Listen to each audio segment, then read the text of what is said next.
Okay, class. Ang ingay sa labas. Well, dito, halika nga rito. Hala, galit at ano ginawa mo? Hala, lagot ka, te. Ano kayang problema sa'yo? Nabilisan mo ba kapatid ka Kapagalitan niya. Te, alam mo ba kung bakit? Hindi. Ma'am, bakit po? Kumusta na yung festival dance nyo? Ay, actually, ma'am, Uy, saan na nga ba tayong parties Ano, doon? te? Sa may ano? Wala pa kami nasisimulan. Bakit wala pa? Yung ibang section pa tapos, no? Kayo wala pa? Kayong lahat. Wala talaga kayong pakialam sa mga activity ng school natin, ha? Well, dito lumapit ka sa akin, may ibubulong ako sa'yo.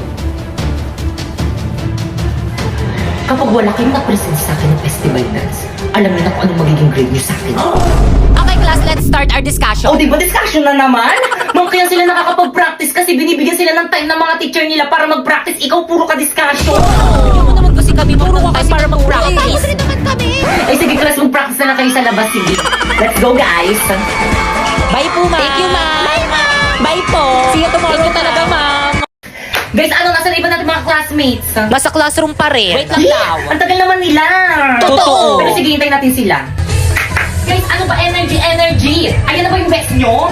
Hala, may mga nagpa-practice rin pala dito sa court. Mas magaling tayo dyan. Okay, guys, energy. Pakita nyo sa iba dyan kung sino talaga tayo.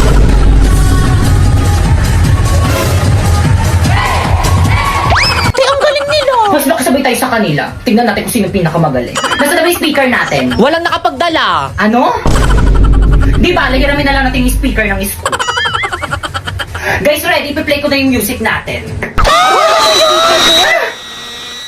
Respeto po, respeto. May nagpa-practice po dito. Hindi lang po kayo yung nagpa-practice. Respeto. Okay, proceed. Energy. Guys, ready.